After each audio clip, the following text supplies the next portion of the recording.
So just give me the roll call there, Connie.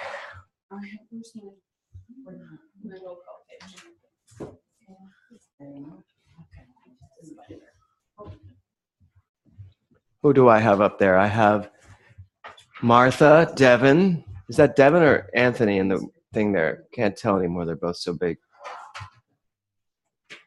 That's Devin. Okay. It's Martha, Devin, and... It's Martha, Devin, Anthony. Okay. Got it? Oh, yeah. Ray is up there, right?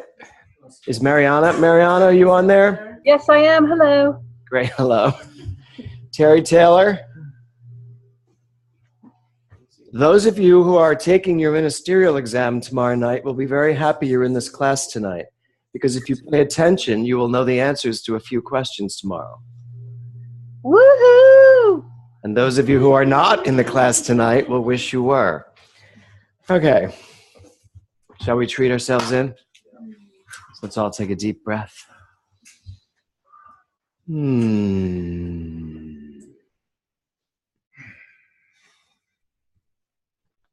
So I want to start this class by bringing forward into my conscious mind that which is the divine ideal. That place in consciousness where the allness of being literally expands through everything, obliterating everything unlike itself, recognizing that there is this energy, this energy of love, this creative essence, this fire in the belly, as Ernest Holmes calls it, this source of all things. And in its perfect state, it is unformed substance, just waiting, ready, willing, able for each one of us to know exactly what we need to know and to create from that substance that which we wish to experience. And so I know that this class this evening is our purposeful, direct, intentional use of mind to discover, to explore, to question, to know, to communicate, to share. All of these intentions, all of these actions of mind here tonight, moving through each one of us in our own unique way, recognizing that each one of us comes to this class tonight with our own fully realized personality. And we bring everything we have to it, our attention, our intention. And what I know is that this class unfolds perfectly in all directions and on all planes of action. That there is no limitation whatsoever to what is experienced here this evening. And I open myself up to an even deeper and richer and fuller experience of Thomas Troward and of every single unique individual that's here in this class tonight. And I'm so grateful to be in this presence, the presence of all of the individualized expressions of God and the presence, that which is always. And I just let it be with such gratitude in my heart. I just allow it. I just fall back into it and let it live me. And I know that for myself and for all of us. And so as I breathe into this and then as I exhale, I just allow that which is always living itself through me to just have its day right here and right now. And so I just let it be so. As together we all say, and so it is. Okay. So I had a couple ideas for tonight's class, neither of which I'm going to do, because I wasn't really aware until I went back and read it again of this last chapter's rather powerful wrap-up of so much. And there's so much to, I'm not going to review. I was going to review the book, but you'll be here till tomorrow if I review this book. Because this last chapter really does, you all read it, right? Yeah. How did you like it? Yeah, was it, right? What did you think, Eric? Yeah, I liked it better than a lot of chapters. There's who you want to endorse your book. I was like, yeah, it's okay. I liked it better than the rest of the book, but that's good. Well, first of all, how many of you got tripped over the blood and the body and blood of Jesus as he was describing it as being so important to our spiritual practice? A little bit, even as where I come from, I was like, whoa. I know. Wow. Based on you're referring earlier to the audience that Ernest Holmes was speaking into, or others were speaking into, a very Christian assumption of a Christian base. So, but here's what's interesting. Yes, he spoke to a Christian base, but not to a Catholic base per se. The body and blood, the Eucharist and the wine is much more Catholic than Christian. Christians do it, but when the Christians do it, it's like Kool-Aid time. I don't mean that. That has a different reference now. Yeah. When the Christians do it, it's more representational. Because I've gone to the Eucharist at like a Lutheran church. They don't think they're really drinking the blood of Jesus or eating the body of Jesus. It's just a metaphor, which basically it makes sense in the Christian faith. But he seemed to really go to a deeper place.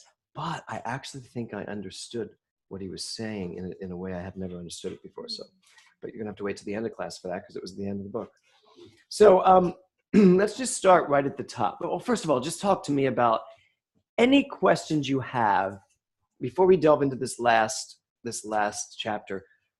Do you have any questions? Do you have anything that has come up during these 10 weeks, actually during these 14 weeks or however long we've been doing this? Are you leaving the class with anything different? Do you have a different perspective, or do you have more questions? Like anything has come up that you want to just throw out there before we start this last chapter?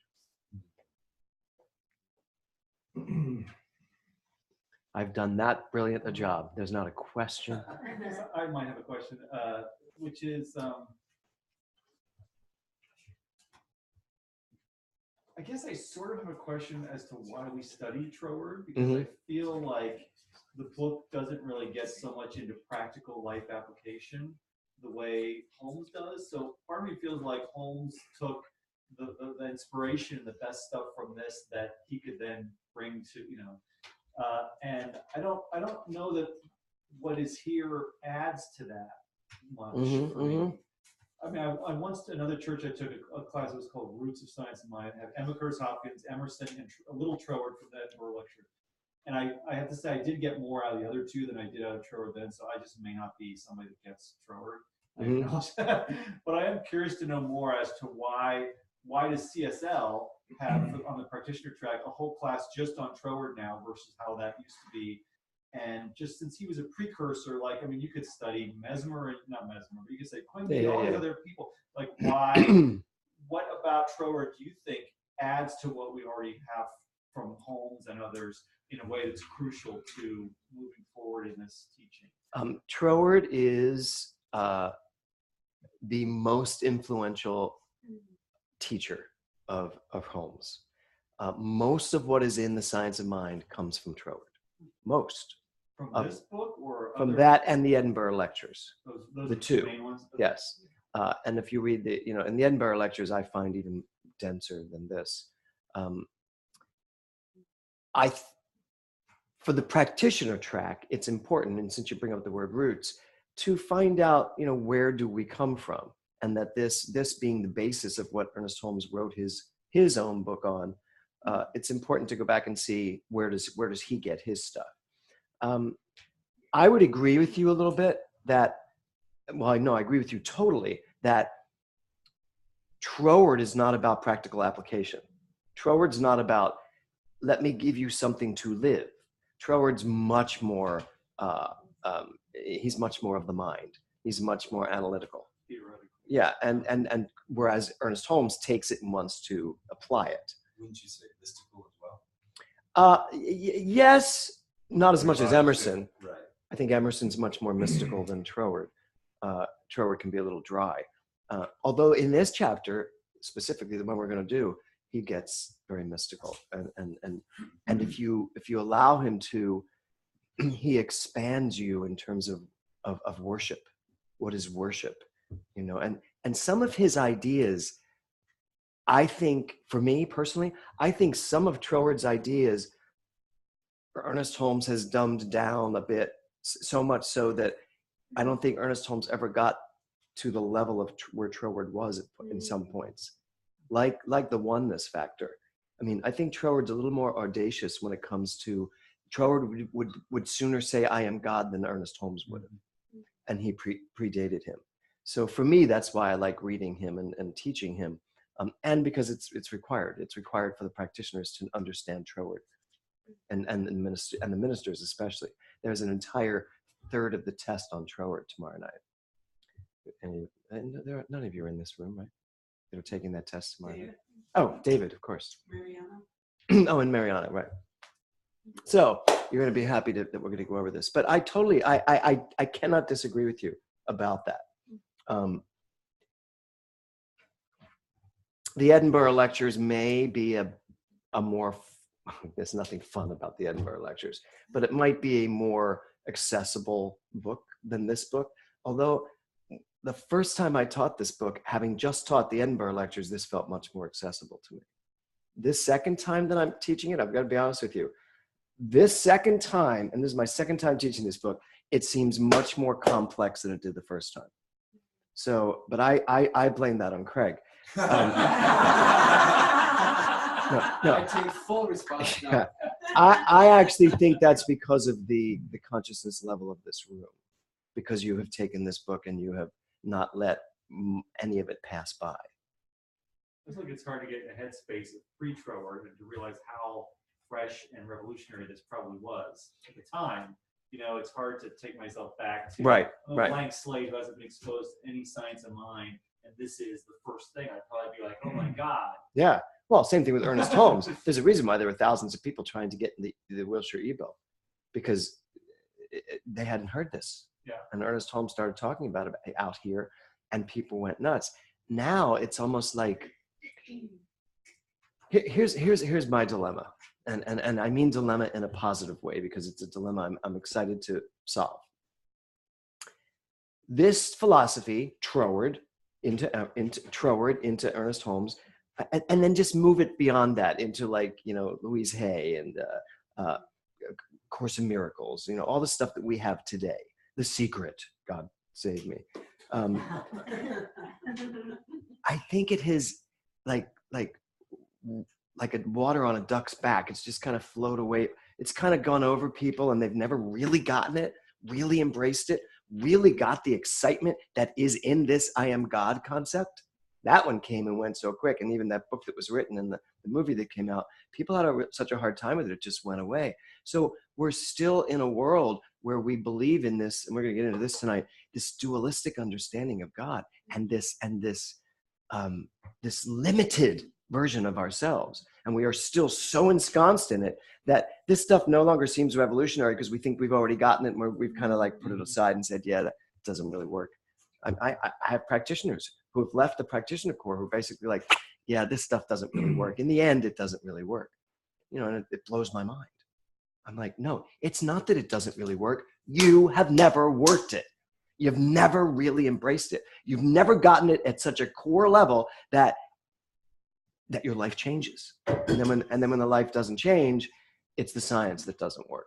So I think that's what's happened. And there is a new way. I believe that there's just going to be this new thing. Something's going to happen where it's all going to pop up again and be new and exciting again, and people are going to get it. So is it about getting it, or is it about using it, and how difficult it is to train your own mind and really apply it? Both. It's getting it and then using it and living it. Because frankly, I think most people get it intellectually, right? But if people are living lives that don't help them, don't serve them, and they're not happy in their lives, they're not using it. Not if our purpose in life is to enjoy life. If I'm not enjoying my life, what's wrong? One of the things that have come forward in CPR and BODS, and taking those classes with you, is so much of the belief system that we are conscious and unconscious of operating from. Do you think that causes people not to be able to bring it fully to the surface to be able to access it and use it. Because of the unconscious mind? Yeah, because of, well, as I say this, my personal belief is if you set an intention, then this stuff will keep bubbling up and keep bubbling up to heal or to surface so you can let it go. But do you think that sometimes people just don't have the, I don't want to say patience. No, patience is a good word. Well, Patience. Or the faith, or it's too painful, or it. You know what? It's really simple. I'll get you, David. If I said to you, you have everything you need to build this amazing house, or you can have this person build it for you, which would you rather? Most people are going to want this person to build it for them. Yeah. That's the dilemma we're in.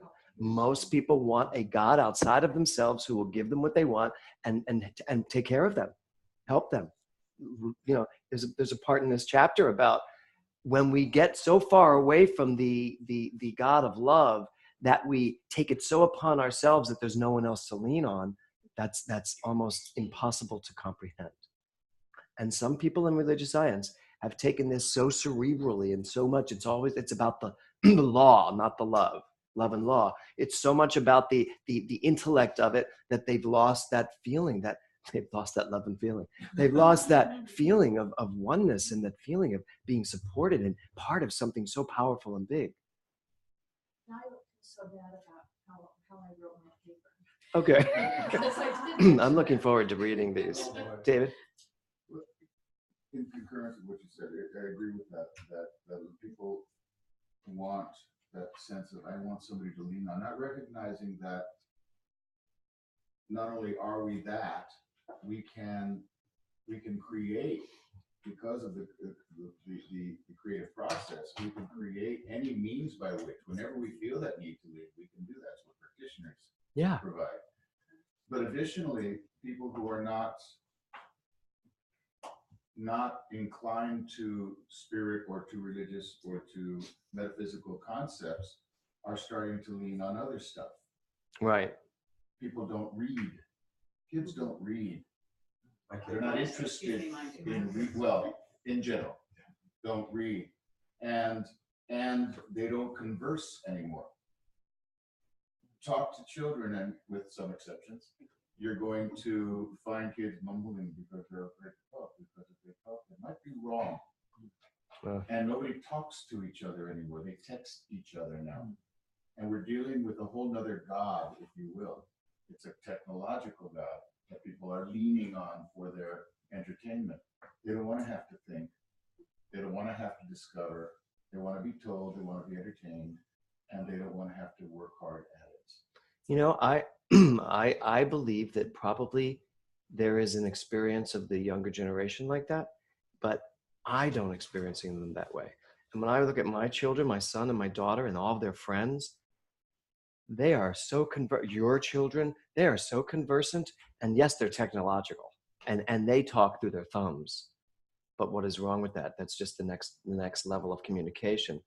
And when I watched my son do his power talk and watched how he treated, that's when I was not prepared for how well he treated. I agree with what you're saying. There's a slice of life like that, but there's another slice of life too, I think, for these kids. But you're right. We got to get to that generation they're so ripe for that generation. Actually, is much easier to accept who they are, I think, but I'm going to, as I said, going to go to Mosaic. I think it's 2 weeks from now, because there are thousands of kids being drawn to this church over there in Hollywood, where they're being told that they're worms of the dust, that they're less than, and that through the power of Jesus they'll be healed. And something in me is starting to really fire up about that. When I look at and see these thousands of kids, and then I listened to the message that was just said last week, which was, you have to trust Jesus. Jesus will heal you of all the things that are wrong with you. And I was like, I had apoplexy just listening and watching all of these young minds sitting there going, yeah, Jesus. And I'm like, wow. But the guy was dressed even hipper than I dressed, clearly tonight. But he had like a t-shirt on, and he's my age. But he's still selling them redemption through Jesus, and that they're sinners, And I'm like, and they're all flocking there. And they're not coming here. So something's up, and something has to change. If we really want the world to change, we have to be able to get this message out there, and in a way that they will want it. Our kids love it. And when our kids bring their friends love it. You know, so anyway, I don't know how we got off on that tangent, but I'm looking forward to going to that service and just feeling. I mean, you grew up in it. You grew up in that whole born again There's thing. like so much that comes out of my heart, I think, for both of us with that, because the thing is that Jesus is a symbol. He's a symbol of the office or the idea of the Christ principle, which is alive, the regenerated person in each of us. And there is bridge language, and I know in this book there's a lot of bridge Yes. language. Especially this For- chapter. Yeah, for us to be able to, when you go and think of kids' minds that are fresh, they are sensing that there's something in spirit that they desire. And so it doesn't matter what setting it is, if it's truth, it's there, right? If they're being given in a box. And so I know, like, for you just going and sewing into that, there's give me excitement. So let's look at what he said. Eric, your head, you just went. I did? Yeah. Oh, really? Is anybody else hearing water? Yeah. It's right Oh, it's the there. roof. Oh, it's the drain. I was like, we're all going to have to pee in 5 minutes. It's the tree of life. Oh, the tree of life has water going through it. God, of course. Okay, so so he started out this chapter with all is love. All is love. Now, did y'all get the reference to the Garden of Eden at the top of this? How he kind of talked about Genesis and creation and the fall. This whole book, the beginning of this book, is all about, do we identify God as love? Do we understand creativity as love? It's interesting. This is our month, right? I let love live me. Love lives me up. So trying to turn our attention away from a God, when we say the word God, and turn it into this energy that is love. You know what David was saying about leaning on God, leaning on, I mean, I grew up Catholic. How many grew up Catholic? Okay, so we were taught to lean on God. We were taught to that's where we went with our problems. But for us, Sean is God. So I can lean on Sean. I can go to my fellow man, God, and especially once he becomes a practitioner, and talk to him, right? Or to any of us. That is it. I'm never alone. How could I be alone on a planet with how many people? You know, and with trees and animals, and I mean, it's impossible. So that's what he's trying to get across, and he's doing it the entire book. The whole self-contemplation of spirit, that which is God is just this creative energy, but as it manifests, it becomes everything to everyone. That's what God is. And the idea of being immersed in the center of that is a powerful thing, very powerful thing. And it's, as he says, it's innate. It is natural. It's who we truly are. So if we go to the Adam and Eve story, which is how he kind of starts this chapter, what would the fall then be? Okay, in the Adam and Eve, the snake makes Eve bite the apple, and she gives it to Adam because he's so in love with her he can't say no. And he bites the apple, and now they've fallen from grace because the apple is knowledge. So we get that story. It's an interesting story, and when you actually work it metaphysically, it's fascinating. But if we're going to use those same two concepts of, first, we're in everything. First, we are just love. That's all we are, just love. Perfect, pure creativity. Everything is possible. And I have everything I could ever want, need, or use, right? That's who I am. So what's the fall then? He says the fall is the failure to understand our oneness with this love. That's all it is. The only thing that the fall is our failure to actually remember that about ourselves. And he says, and in separation, we create fear. So if all there is love, fear doesn't really exist. I almost feel like I could teach a Course in Miracles class at this particular moment. Yeah. Except for the shaboom, shaboom, it's all a dream. But if it's all love, right? And then fear shows up, fear is not real. Fear is what we have done with love. And so, yeah. Do you feel that he proves that God is love somewhere in here, or gives you a way of seeing that is especially valuable or practical? I think proves, you mean in a scientific way? Well, I think he would say he's proven at some point, and it didn't quite. He says that prove all to the me, time. But yeah, but like, is that just something he No. asserts, or is that something that you feel this book actually puts forth a theory about why God must be love and love must be all that there is? Well, he says God must be love, but love must be creativity, as opposed to the love that we think of as love. But the logic of why God must be love, you feel that there's a no. theory here that's... I think he's saying that which is the center of all life is a creative essence that continues to grow and create consistently in an unlimited fashion. And that he calls that love, the divine givingness of spirit to itself as it continues to grow and evolve. That's how he explains it. It scientifically is true that matter continues to evolve and grow and create. We're constantly creating. And he calls that love. It's to try, for me, it's just trying to get away from the idea of love and all the Christian Catholic stuff I grew up with that turns love into something that I have to attain, not something I am.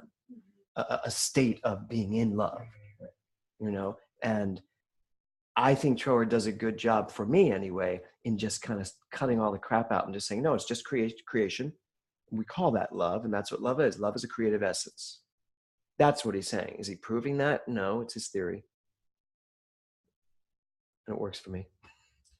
At the end of the day, and Craig and I have had this discussion, actually, most of us have had this discussion. At the end of the day, most of what we are doing will end up being proven through our intuitive ability to feel. What does it feel like? Does this feel right or wrong? Does this work for me? Does this intuitively work for me? And I mean intuitively. Does this on a level where I'm not actually thinking feel right? We're talking about this new age that's coming. We have the industrial, the information age, now we're coming to the intuitive age. Right. Where we're really living from the heart, the most intelligent center in your beingness is right here. And ultimately, aren't we then talking about the fifth kingdom in one sense? You know, so it's kind of all converging for me. So this whole idea, he says that there's only two things going on, except that there's really only one thing going on, which is, he wrote it in his way, but that's what I got out of it. I was like, okay, so there's two things going on, but really only one thing. So there's two things going on, love and fear. This is just a Marianne Williams book, right? That's what's it, a return to love. That's what the whole book is about. There's only one thing, love. Fear is just the opposite, the inversion. Not even the opposite, because the opposite, that means that, but the inversion, which is what Trower would say. So only one thing really is love. Fear is man-made. Love is innate. It's just, if we're going to use love as a creative essence, that's all it is. The creative essence of life, that's all love is.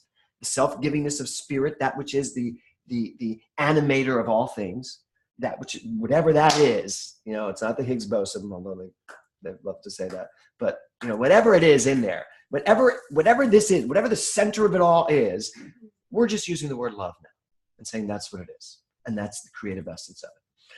Fear is what we have developed because of the fall.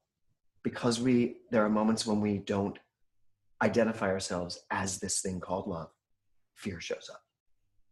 Okay, so my question is, if love is all there is, in order for that original source of love to experience itself, it had to have contrast, which created the separation that we would even perceive in the first place.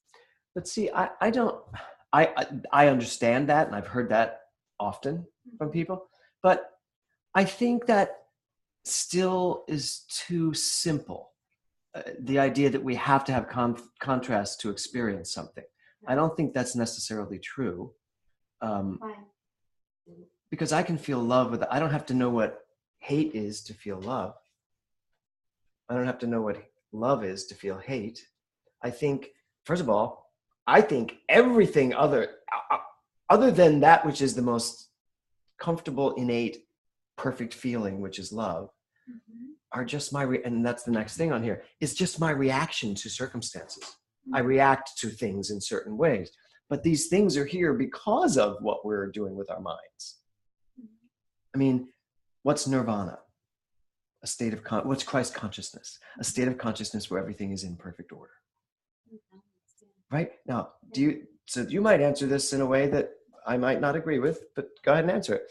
So do you think in nirvana there has to be conflict in order for nirvana to exist? No, Good. So nor do I. absolutely Do you think in the highest level of Christ consciousness, there needs to be confusion of some sort in order for it to have a realization of itself? No. Right. So we're saying the same thing then. because it's all, if you're all, the idea is to go back to the source itself. That's total balance and on neutrality, really. I mean, it's all of it that is experienced brought into wholeness. Yeah. And once you're clear, then the man-made things like fear, lack, anger, whatever those are, desperation, all those feelings, they kind of dissipate in the presence of light. So that's really what he's trying to say here, that the fall was that moment in time when somehow we perceived ourselves as separate and that there was something other than who we were. And we gave away all of our power by saying something else had it, this thing called God. And that we now are on our journey back. Adam and Eve are now going to spend the rest of time and eternity, and all of their siblings, which, incest had to have been a big deal then, because there was only Adam and Eve. And by the way, Adam and Eve had 3 sons. Who did they find to copulate with? Except Eve. So it doesn't make sense to me. Anyway. Have you had that question in Sunday school? Yeah. Great. So, but going back to that. So this whole idea of all of these fear, doubt, uncertainty, lack, anger, hatred, war, all of these things are all part of this misunderstanding that somehow there are 2 things going on.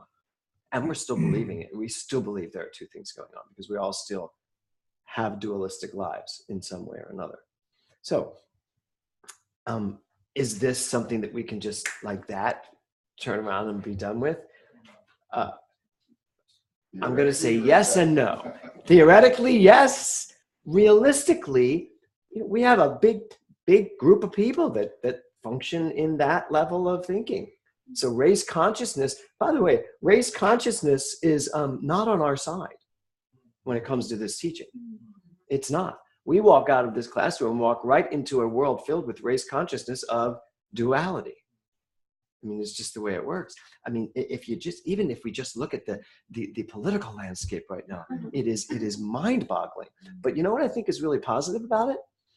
It is mind-boggling to watch CNN or MSNBC, or I'm sure if any of you watch Fox News, if you're watching these things, those of us that are teaching love, oneness, that this coming together of the 5th kingdom, you watch it and you're just like, we're about to explode, erupt. This is going to, but you know what? Oh yeah. We have to erupt. Yes. It is time. I mean, here's the thing. It is a great thing. Donald Trump may be a lot of things to a lot of people, but I'll tell you one thing he's doing. He is bringing all of the ugliness out of the closet. Yes. He is bringing it front and center for those to step up and say, I agree, we should chop their heads off too. And this exists. So, and I'm trying not to be judgmental about those people, although I do think I think love needs to be a little more prominent. I don't see this as crazy as it is. I think there's going to be great good coming from what's happening right now in our world. Yep. I mean, it's unheard of that a country like England would try to pass through their governmental body to keep one of our presidential candidates from ever going into their country. It's unprecedented, So, but I think there's good coming from all of this. Yeah. Yes? So again, and what I'm trying to bring up here is this whole idea of duality, as though there's love and hate. But we see it too, and we kind of still feel that way, that there's love and hate. Okay, so the other thing he said is all of those qualities are made by man. They are not innate. Because we have this undifferentiated substance that we get to choose and create whatever we want from, we can create whatever we want out of this stuff. But it's love that we're using. So it still is going to back itself into love in the end. Questions on that? I love how he talked about mimicking. We talked a lot about that, just that fear mimics love and how it can seem like, well, it mimics it, right? Which is a big thing to understand, that fear will create the energy of that emotion, that fearful emotion, that is what's the creative juice when fear is an act. Yeah. To guard our minds. Well, and what he says in the chapter too about know thyself. It's the other thing. Everyone in this room has decided, it's very clear, just knowing you all, you've decided you want to know what your mind is doing. And you want to be aware of it, you want to be clear, and you want to be using it in a way that's going to give you the experiences you want. That's why we're all here, right, Liza? I want to know how to use it. Okay, but you have to be aware that you can, which you are. Right. Right. Okay, so duality. He says, love alone is the creating power in all things.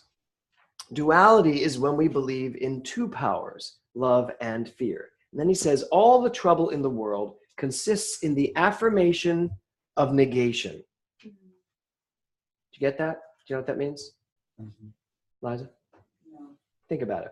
All the trouble in the world consists in the affirmation of negation, meaning we walk around affirming the negative. Right. He says, in using our creative power of thought, and that's what he says, invertedly. That we use it for opposite purposes of what we say we want it for. And then he says, all experience is perfectly real while it lasts. Think about that. All, Connie, don't close the door. It's just noisy. Don't open when you want. I just don't want to, I want to make sure I can see anybody who goes by. Because no one should be coming through that door. It should be locked. Let's go lock it. Yeah. Okay. All experience is perfectly real while it lasts. Now, here's why I'm bringing that up, because it's so important, especially for us as religious scientists and new thought. There is so much la-la landing going on in our teaching, which is why people don't take us seriously. Why some people don't take us seriously. Because a lot of people run around going, my life is fine. And you can see their life is a disaster. But they're saying, my life is fine. God is all there is. God is good and God is all there is. Well, all experience is perfectly real. We have to be willing to say, this is what's going on. Because, first of all, we all know now, it's all God, no matter what it is. The absolute is the relative at the level of the relative, not at the level of the absolute. So if you're having a relatively bad day, you can't just be saying, it's all perfect, it's all God. No, you got to say, yeah, it is God. And apparently, I've been using my God powers to create this really crappy day. Now, how can I change that? So one of the things I think is important for us at this center is to, in this Truwordian way, really, really go where the rubber hits the road and be willing to look at ourselves honestly and see what is going on. Really see what's going on. Because I think the reason why people are afraid to see what's going on is because they don't think they have the power to fix it. It's better, it's easier to just go, it's all God, it's all good. It's all going to work out. And then, hide. Well, that's the same thing as leaning against the higher, Yes. higher power. But God will handle it. God will handle Yeah. God will handle it, David. it. Right? And that's what we have to be willing to say. God will handle it, Doug. You are God. Handle it. It's like we are the Bob Newharts of religious science. You all see that video? The Stop It video? Just go online and just put Bob Newhart, Stop It. You will laugh. It'll be one of the funnest things you've seen in a long time. Wasn't it great? I know. He plays a therapist, of course. And this girl comes in and tells him that, I won't give it away. He'll be funnier than I tell it. Girl comes in and tells him that she has this fear of being buried alive. And it's just hysterical. He tells her, this is going to cost you $5. She's like, really? $5? Just $5. But it's for 5 minutes. And I don't go over 5 minutes. And just tell me your problem. And so she tells him this whole thing. And he just says, stop it. And then he asks for his $5. And she keeps going. He goes, stop it. And it's all, it's hysterical. It's just hysterical. But it makes sense. It's like, that's the only answer to all this crap. Stop thinking that. I'm afraid I'm going to be buried alive. Well, stop it. You know, and as opposed to, what makes you think that? Did something happen in your childhood? You know, it's like, no, just, why are you thinking that? Why are you thinking that? Why are we thinking any of the crap we're thinking? Okay, so all experience is perfectly real while it lasts. And then he says, refuse to conceive of the possibility of limitation. Refuse to conceive of the possibility of limitation. So I'm going to stop on that for a minute and just hear what you guys all have to say about this, because it sounds easy, doesn't it? It also sounds like the correct directive, doesn't it? Doesn't it sound like something someone should say to us? Stop thinking about limitation. How do you do that? How do you stop thinking about limitation? Do you have limitations? Sean, give me a limitation of yours. Well, I have limitations about my physical condition, money. Okay, start with just physical condition. What's your limitation? I've struggled with my weight. Okay. So, I think that when I've been in shape, it's been through tremendous sacrifice, unpleasant sacrifice. Okay. When I've made money, it's been through unpleasant sacrifice. Okay. So, I'm trying to learn to accept having these things, but not the caveat, but the predicator is ease. Ease. So it's not just getting it, it's getting it with ease, right? Because you can get thinner. You can get your weight in shape, but you're going to, with ease. It's going to be a bitch. Right. But for me, just going back to things that have been discussed a little bit, and it's about limitation. To me, I found Troward very easy to accept. Mm-hmm. Not easy to read. Really hard to read, actually, but easy to accept. All these things that I've kind of contemplated theoretically never made sense because I didn't understand their origin. And my reaction to this book is very similar to the reaction I had, I guess, 4 years ago when I read the book, the chapter Faith in Science of Mind. Mm-hmm. It changed my life.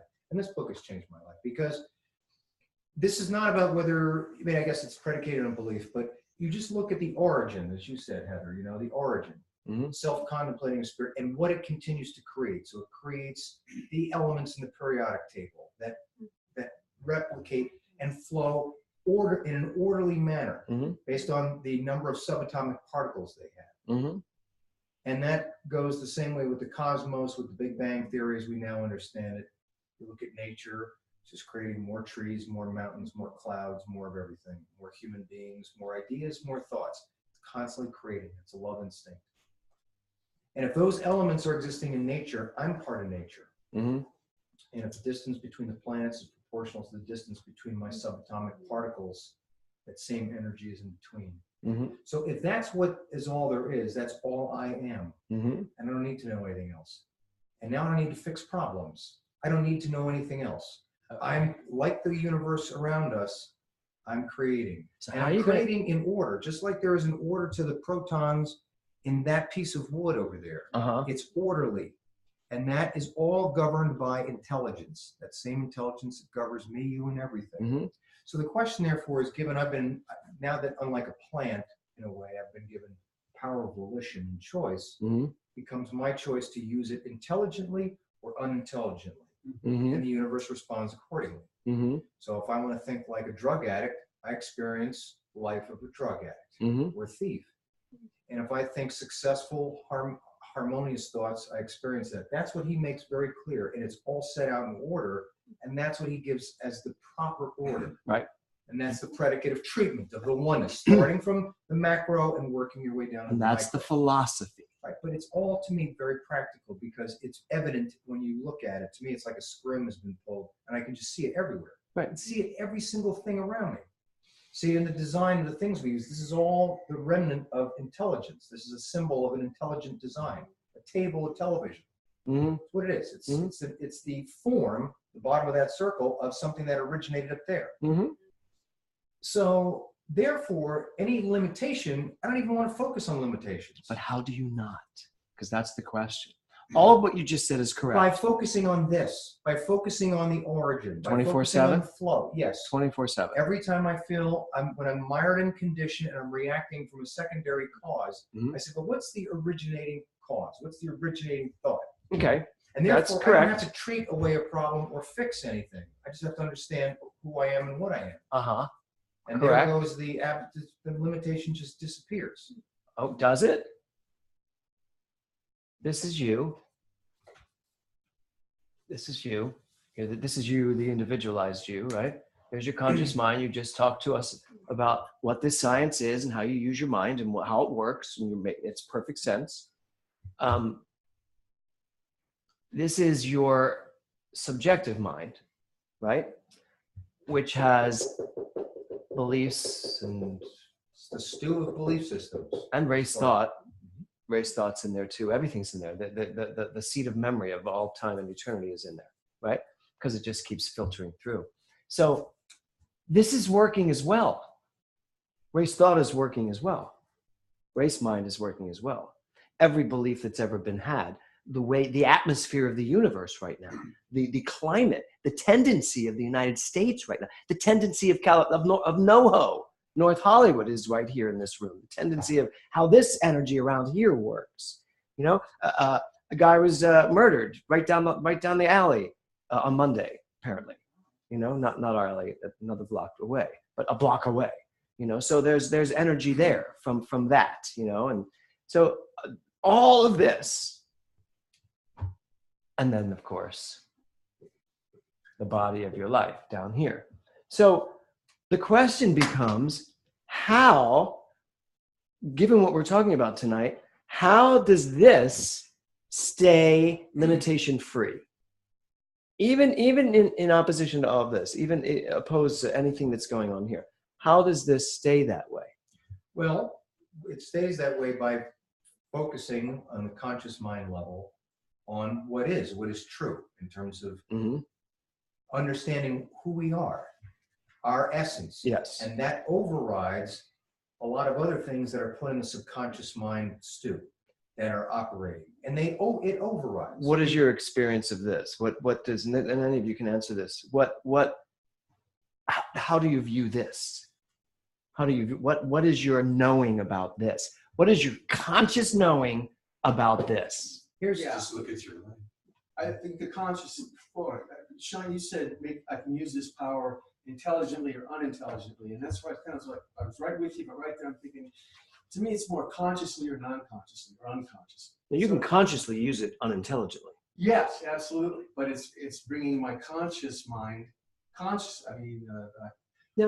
half of our mind space, half of our bandwidth is just running the same stuff all the time. Yeah, but you can scare yourself. Yeah, sure. You can worry yourself. It's easy to wake up. And that's It's using hard it to stay consciously. That's a decision. You Sure. can, so You it's make it again, right? right. But I'm saying that's an unintelligent use, but it's a conscious use. Very Raymond Charles Parker of you. Well, but it's true. To me, in terms of changing that subconscious mind belief set, the most powerful force to do that is secondary causation. So for example, if you say, let's say you have a theory that nobody loves me, okay? And you say, and it's always been that way. No one's ever loved me since I was a kid. No one's loved. Then you start to say, well, hold on a second. Maybe someone will love me. Maybe I'm lovable somehow. And somebody shows you love. That creates something in the body, realm of experience. That informs very clearly and very emotionally your subconscious mind. It now introduces another ingredient that changes the flavor of what's in that brew that's influencing you. You're like, well, I know I still kind of believe that, but I do have evidence to the contrary. Yeah. And that is the result, first, originating from volition. So if you're an actor who says, I'll never get a job, I'll never get a job. And you get one little job. So hold on a second. Actually, if I do something like that in an audition, I might get a job So again. you're describing secondary causation. I think that is, when you say, how do you change the belief? To me, that is the most powerful method to do it, but it must originate from the conscious mind. Okay, so you just answered that. Come back to me. You just answered that in two diametrically opposed ways, and I'll tell you why. So secondary causation, which is how most of the world learns, is a dead end. It's a dead end. Because now someone just has to come along and abuse me. And now I'm going to take that and create something out of that. So secondary causation is exactly what Troward is saying to us, does not work. And that all of this in here, that if we have a better concept and a better understanding of all of this, including race consciousness, including our own beliefs and such, recognizing that all of them are man-made, and when I say man-made, I don't mean to denigrate man. They are experiential. I'd rather say it that way. They're experiential. They're based on experience. They're not based on truth. Right? And so the only way we can really eliminate limitation is through spiritual practice that does not relegate us to any form of the relative, any form of conditions. It's not about logically thinking. And now we're going to get into the mysticism of all of this, which is, this all makes sense. I understand secondary causation. I get it. This, you tell me I'm great. Oh my God, I feel so much better. I create a better day. I have a better day. Then you start telling me I'm awful. Somebody starts screaming at me for something. Now I've got a little bit something. Now I'm bringing something else into my day. Wait, let me just finish. So this whole middle section is what most of us live our lives predicated on. This is driving our lives. This drives most people's lives. The only way to get past this is through a spiritual practice. This does not involve this. But okay, maybe I misspoke, but because we know, at least from studying Ernest Holmes, that, and even in this book, that thought must create an effect. We must, right? It's all one. Right. So these are three parts of one monastic circle. Right. I guess what I'm referring to, and I didn't specify, is I'm talking about something that manifests in life, that's in the body section of the circle, that is the direct result of your knowing the truth. Yeah, but that's still secondary causation. So when you get out of the cognitive idea of cause and effect, when you get away from the idea of what I think I create, when you get away from even our whole think of as a man thinketh, so it is, when you get past all of that and go back to an essence, a germ of worship that takes you to a place where you're not having to do any of that. You're just tapped into an innate knowing of who you are. That's the fifth kingdom. And all of a sudden, everything we're teaching here, which is all really basically band-aids to help people live better lives, giving them tools to help them live better lives. But there's a way to understand this that is on such a higher level of consciousness. And I believe this last, I was just going to say stupid, but this last chapter is where he finally let loose a little bit and stopped with the tools and said, there's really only one thing, one answer to this, one way of circumventing all of the stuff of your life. And then he went off on the body and blood of Jesus, which unfortunately, I think he just lost it for a moment there at the end, for me anyway. But he was, that's where he was going.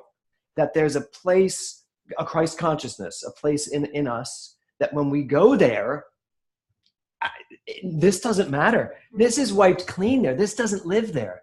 This cannot live there. It just can't. That stuff doesn't live in the place that I'm talking about. It just doesn't. Is it still part of my experience? Yes, it is. And is it still part of my life and the way I live my life? Yes, it is. But if I'm willing to literally go to that place of that innate knowingness, that oneness, that one place where I am the I am, this is a tool. This is a teaching tool, number one, and it's a living tool, number two. And it helps immensely. It has helped my entire life up to this point. However, where you all have come to after these 10 weeks, if we're going to take, I didn't see it in the book last time. I didn't see this in the book last time I read it or taught it. When I got to this chapter this time, I was like, oh, this is what he means, because it's on a different level. So you said both things, though, just so you know, in your answer. You said both. You said it's the secondary causation, and then that primary causation that doesn't require that. You said both. And you're right. We're living. What? Hedging my bets. But no, because guess what? We're doing both. Every time you meditate and land, you're doing that. I don't think, and yet most people, when they're meditating and then they're thinking of their problems. And they're doing both simultaneously, trying at least to land. Or Yeah. also meditating and thinking about what they want. Right. Which still puts you. Exactly. And really, you should just meditate about being. Yes. So, whew, that was good. I feel like the room just tapped into. I know you had to pee, but we said something so profound while you were gone. I don't know what it was. It stopped the flow. I could feel the vibe. Very funny. Okay, going back. So, refuse to conceive of the possibility of limitation. That is the only place where there is no limitation. For me, I believe that place in mind where there is no limitation is the only place where there is no limitation, because otherwise I am conscious man, and conscious man has limitations. Even conscious man has limitations. I can tell you right now, I have limitations. My leg will only bend, oh, actually it's better today. But my leg will only bend so far. I have a limitation on my left leg right now because of something I did during the show. That's a limitation. I'm aware of it. I feel it when I walk or I try to do something. There are limitations. You know, when I had cancer, there were limitations to what my days were like. There are limitations. You have limitations with weight. You have limitations wanting yourself to be thinner. We all have things that we feel limited about. So wouldn't it behoove us to spend just a little more time in that place where there are no limitations? I just want to share this real quick because it was such a huge moment, and I think between being in this class and BODS and all of it. So I have a friend who just posted recently that she lost 30 pounds, which I thought, that's amazing. My first thought was, what are you doing? And I want to know about it. And then my next thought was like, I already have the answer. I don't need to get it from her. Just be happy. I mean, I think that was such a great step. That's great. It really was. Mm-hmm. It wasn't like, let me call and see what program or what doctor or whatever. Let me see what they're doing to do it. It was like, oh no, I got this. Yeah. I really was like, I got this, you know? Good for you. Yeah. That's good. And you do got this. I know, Yeah. but it's all because of this thinking of knowing that at the end of the day, it's all an answer. When I first came here and thinking about I am God, it was kind of like, all right, fine. I'm going to sit here with it and see how it goes. Then it was like, oh shit, you know, like I can't handle it. Don't give me God position. Like I need someone out there who has the answers because I don't. Then it kind of relaxed into like, I got it, you know? Mm-hmm. It's good. And you know what? But you know what? And it looks good on you. Mm-hmm. Your face. When you speak like this, your face takes a very different, your face changes. There's nothing on it except self-confidence and certainty, and it's beautiful. Self-contemplation spirit. Yeah. The self-contemplation of spirit through Not laughter. over there.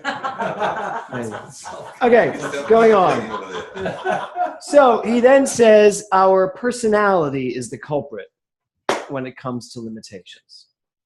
Our personality is the culprit, which I love. So go to page 140 if you want to read along with me. I'm going to do some reading today. And where does that start, that particular paragraph? It says to open out into manifestation. To open out into manifestation. For those of you with the book, it's on bottom, last line on bottom of page 140. Y'all got it? Yes. To open out into manifestation the wonderful possibilities hidden in the creative power of the universe, we require to do two things.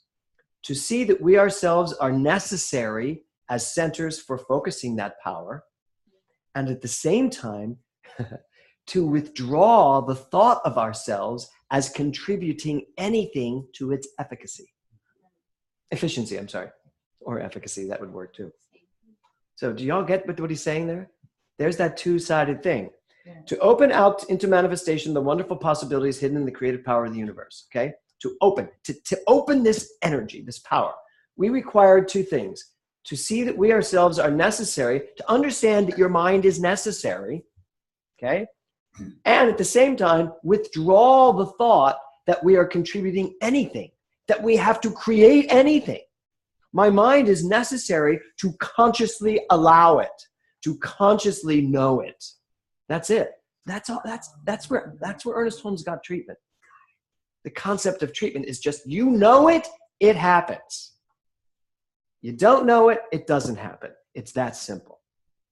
I don't need to, and the whole idea of thoughts are things and it's already done, and so it is. We don't say, and so it will be sometime soon when this all works out. We say, and so it is, because it already is.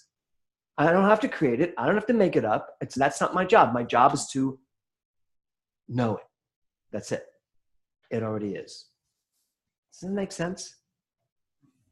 But let it go, right? Know it and let it go. Or we can Disneyfy it. Yes. Right. Let it go. Let it go. Yeah. No, to let it go. Yeah. Get out of the way. Most of the time, even practitioners, they'll be like, and here's what I know. And they're so intense about it. I'm like, you're just standing right in the way of it. Because it's just like, and this is what I need, and right here and right now. This is how it is.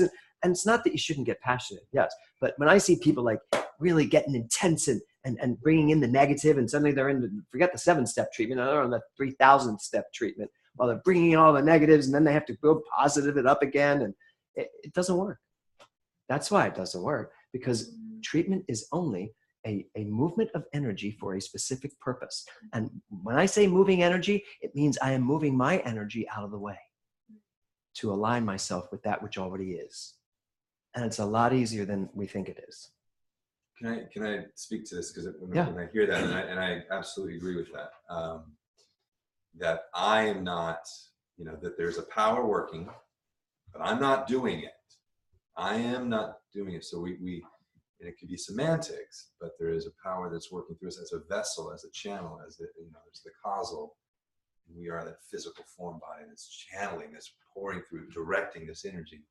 But that I'm not, it is, and I am, and what is that? But you have to know you are that energy. You are the energy. But I'm not creating.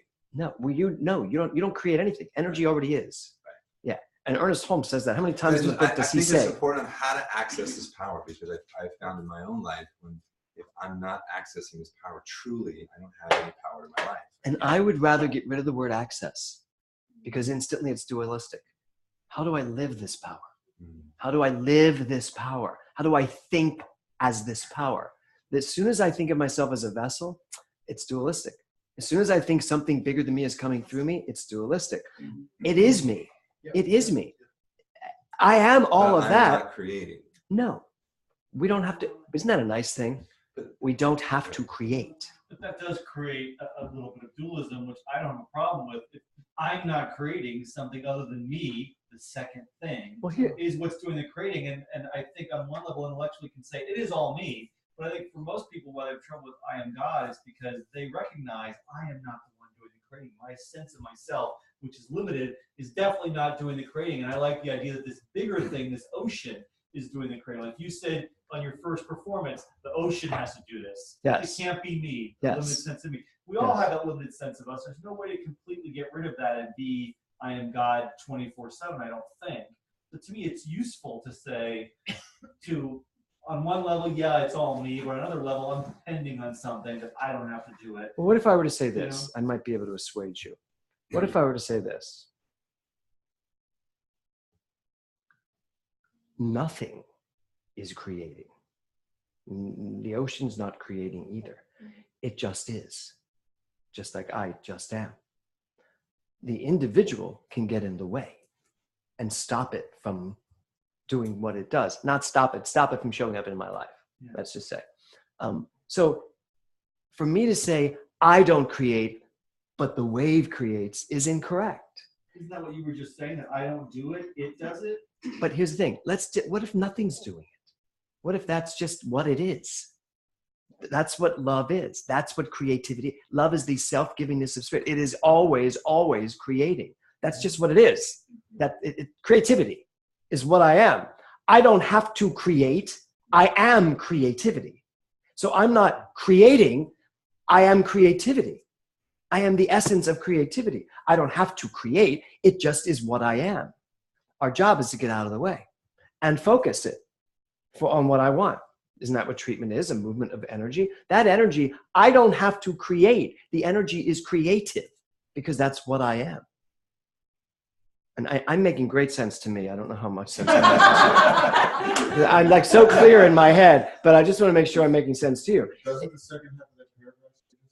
Read it. Go ahead and read it. It is not I that work, but the power, yet the power needs me because it cannot specialize itself without me. In a word, each is the complementary of the other, and the higher the degree of specialization is to be the more necessary, is the intelligent and willing cooperation of the individual. Yes, the reason why I didn't read the rest of it is because that's still very dualistic. It is, but that's basically. And I'm trying to get past that. Yes, that can make sense for what I'm trying to say too. But for me, it makes more sense that we got to get rid of the idea of who's creating, God or me. Is God creating this or am I creating this? Is God creating this through me? Is God using me as a vessel? If it's all creativity and that's all it is, it's always, I am creativity. I don't have to create. I don't have to create. How do you feel about allow? Allow what? I'm allowing. Yeah, Feel no, about that's that? fine. Okay. I'm allowing that which I am to come forward. I'm allowing that which I am to be even more in my conscious awareness of it. I can focus it, just like I can focus a laser beam over here, but the laser beam is going to do what it does. If I've got a big light here, a big laser beam, it's just doing what it does. I'm going to move it where I want it, but I'm not going to make the laser beam do what it's doing. It just does what it does. So if we all got on board with the understanding, I am always creating. Now, what do I want to create? Meaning I, that is God. I don't have to do it. It's just what I am. Now, what do I want to do with it? Yeah. I think it's, Jason, I think, suggested, I think getting this, finally, getting it intellectually, putting all the scrambling together, and okay, now I understand this, and I can even say, yeah, I can see the world that way. But just being it, just living it, it doesn't, it's got to happen. So what do I do, or what do we do to deepen that emotional connection, that intuitive truth that you say? Spend more time there. Exactly. Just thinking like this. Thinking like this, contemplation, meditation, affirmation. Just spending more time there and less time elsewhere. Courting the beloved. Courting the beloved, and knowing that it's who I am. So each of us finds our own way to do I mean, unless you think that I came in here to tell you exactly what I just said, I didn't. You're all sparking it. You're all bringing it forward. As soon as you said what you said, I got exactly what you meant and knew that it's still a way to keep ourselves a little bit less powerful. A little bit less powerful. I'm the vessel. I just let it flow through. I access it. I think we can move beyond the accessing. So let me ask you this. So you say, and we acknowledge that we're okay. So if there's only one thing happening, but we are still uniquely emanating that through our collective experience of lifetime and all of that. Okay. There's an element I think that all of us connect to, and can almost presence that awareness better when there is a sense of devotion.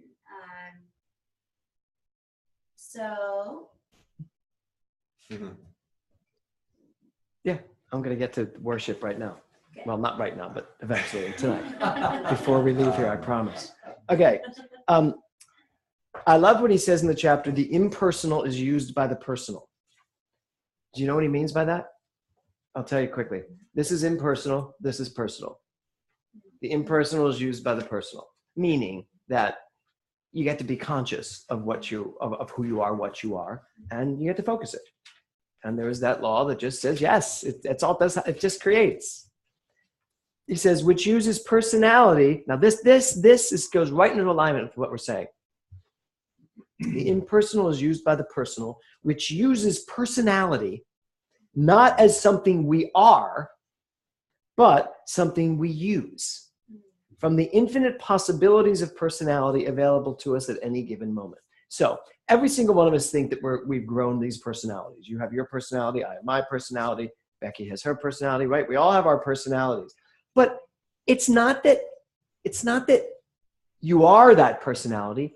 You have literally borrowed that personality. You've chosen that personality. You've picked it up along the way. Personality is also ever present in unlimited fashion. And you can pick whatever one you want. And you can, as Ernest Holmes says, with a great actor, we get to choose whatever parts we want to play. So he's saying here, the impersonal is used by the personal, which uses personality, meaning all the stuff you bring into play with your mind is your personality. The way you think, the way you get angry, the way you obsess, the way you love, the way you don't love, the way you get annoyed, all the stuff that's personal to you, your personality, is all comes together and creates the atmosphere of your life, which literally directs your life in whatever way you're asking it to be directed. And that's the thing about personality. Do you ever have people say to you, or have you ever said, it's just the way I am. I can't help it. That's the way I am. That's not true. It's just not true. I want to say to people when they say, it's just the way I am. No, it's not. No. Do you want to be like this? No, I don't want to be like this. Then don't. I'm going to be Bob Newhart. Stop it. I mean, really. So Troward's like so clear about this. So go to page 145. And the chapter says, those who are using the creative power of thought. Top of 145. You got it, David? Okay. Is that the beginning of the paragraph? Yeah, those who are using the creative power of thought.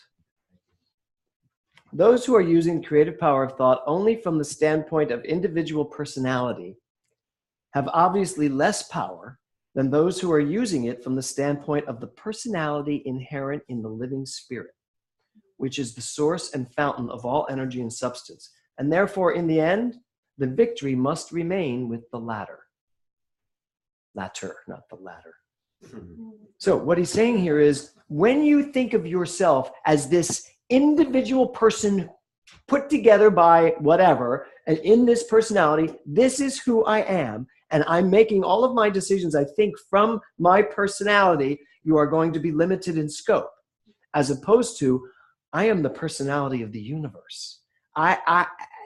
Nothing is out of my reach. That's what he's saying.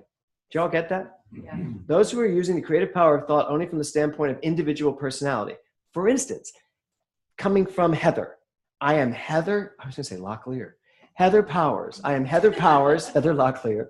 I'm Heather Powers, and so Heather Powers can do this.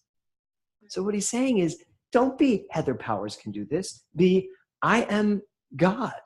God can do this. God as Heather Powers. This is who I am. God as Eric Bork. I can do this. And the problem is we tend to think I can only do this as James Mellon.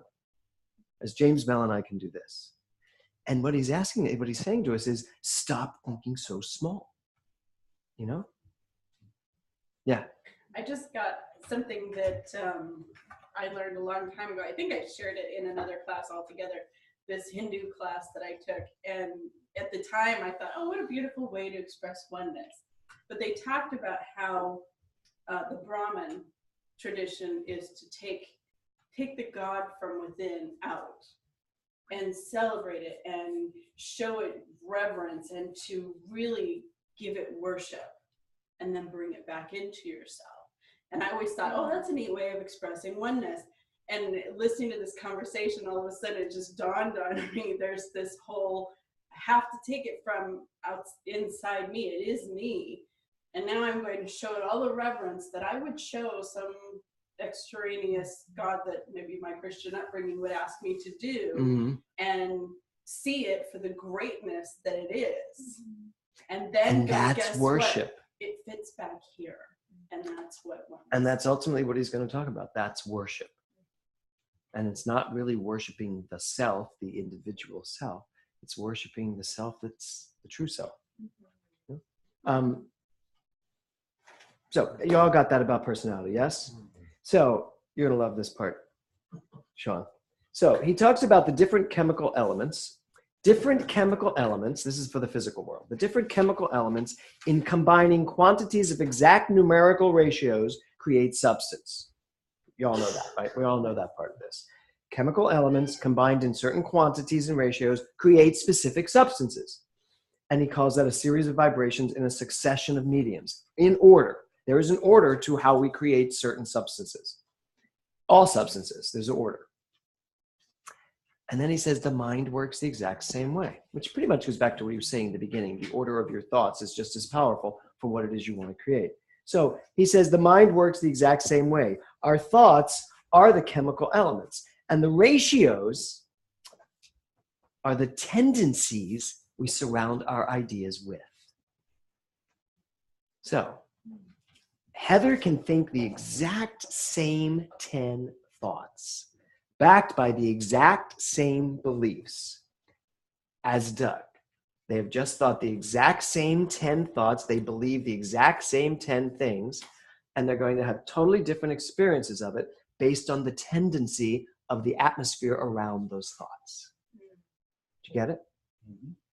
So same thing with substance.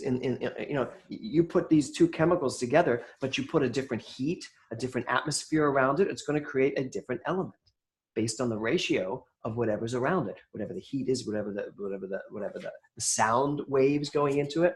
Same thing with the mind. So the tendency of our mind is of utmost importance as we are getting to know ourselves better. We must know how our minds work in terms of tendency. Do I have a tendency to, is my tendency towards positive thinking, or is my tendency towards negative thinking? Is my tendency towards believing, or is my tendency towards doubt? Where does my tendency take my thoughts and move them? And again, this is more about know thyself. You have to know what type of tendency you have. If I were going to say, give me a word that describes how you would consider the atmosphere of your life, your tendency is what?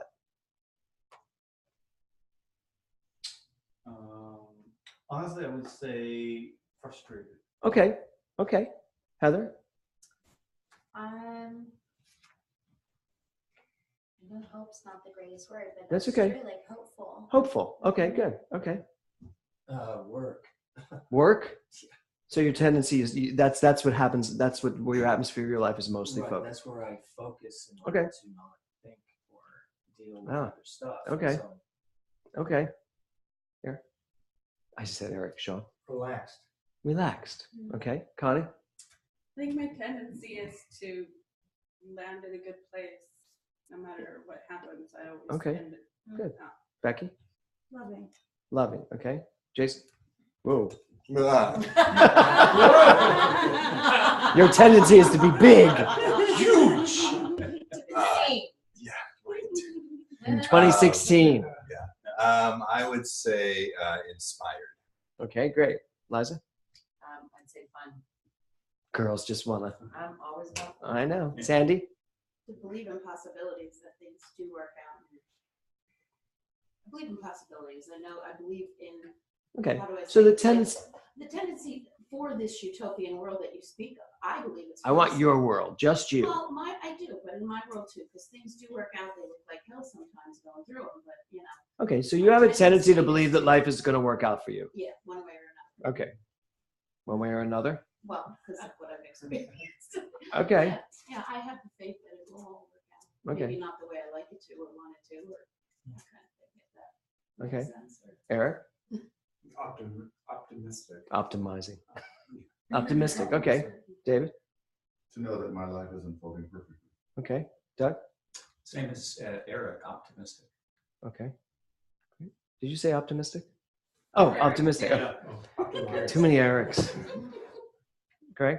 Wow. On the cusp. And On the cusp. on the cusp of moving forward some direction, or not even direction. Equally pulled in two directions, but got moved into a different one. So that with an undercurrent, little rippling river of anxiety. Little trick. Okay. Okay, Jan? I'd say knowingness. Knowingness? Knowing. Okay, good. Ray? Calm. Calmness. Calmness. Okay, cool. Lori? I'll go with knowing. You'll have what she's having? Yes. Okay. Mariana? The tendency of my thought is understanding, wisdom, and loving. Okay. Martha? They're in a hotel, so their They're going in and reception out? isn't really good, so Oh. it's just that they might not be able to stay. Okay, cool. Okay, so only you know if that really represents you, you know. For mine, as you were going around, I'm trying to think, what is my tendency? But I would say mine is, daring's my word. I am living it, but I would say it's the atmosphere of my life right now, the tendency of my life right now seems to be emerging. You know, I just feel that in everything I do, something just feels like it's emerging. You know, so that's the way when I'm thinking, that's there in my head as I'm doing that. And that's what he's talking about, this idea, you know, the ratio, the tendency of your mind is literally creating what is going on in your life. But here's the good part. If you know that the tendency of your life, that the tendency you tend to think about, the way you tend to use your mind lately isn't giving you what you want, you can change that. And that's what he's saying about this whole thing of personality. You know, if I don't want to be emerging, if I'd like to have just a little bit more, what did you say yours was? Peaceful? Relax. That would be nice. Just, you know, I would love to have a little more relaxed, a tendency to relaxation, you know, because what I'm finding is that I am so emerging that, you know, I'll go home and lay on the hammock thinking for 5 minutes, an hour later, I've woken up, I'm like, I was dead for an hour because I'm so emerging that I'm not relaxing enough. You know, so, and that's a tendency. So that's really, I find this stuff so exciting to be able to really spend time with my mind and go, okay, so this is what I'm doing right now with my mind. Is this what I want? And I can change it. And that's what I like about Troward, because he brings this stuff to the surface for me of understanding, wait, my personality is not even mine.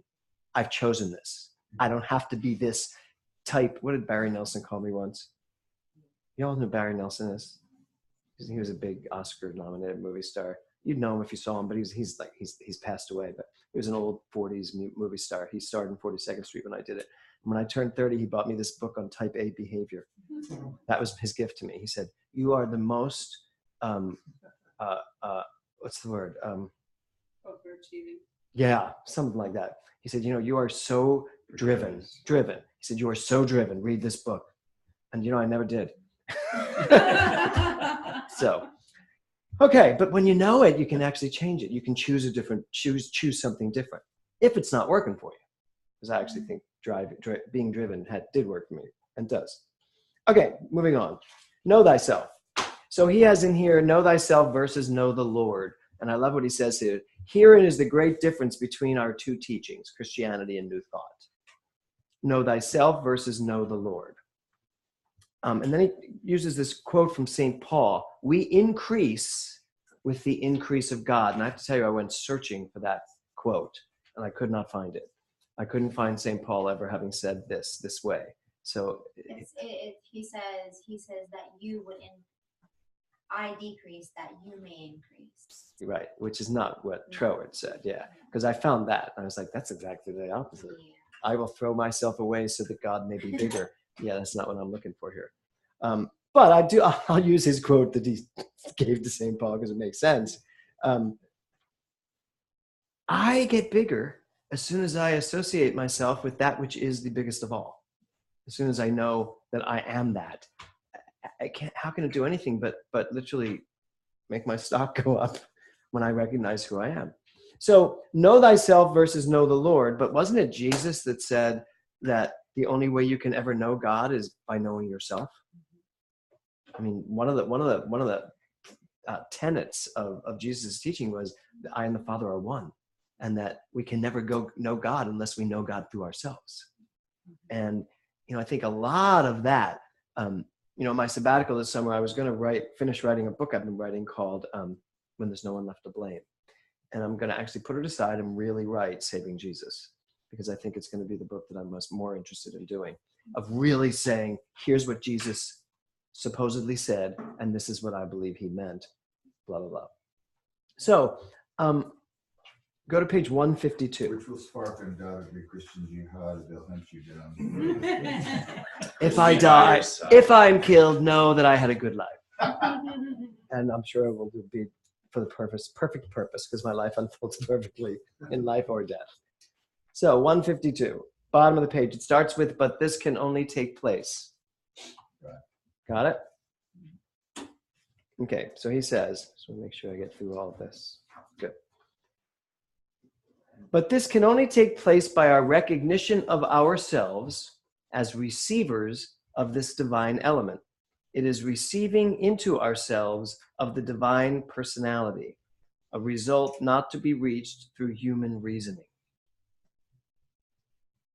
This can only take place by our recognition of ourselves as receivers of this divine element.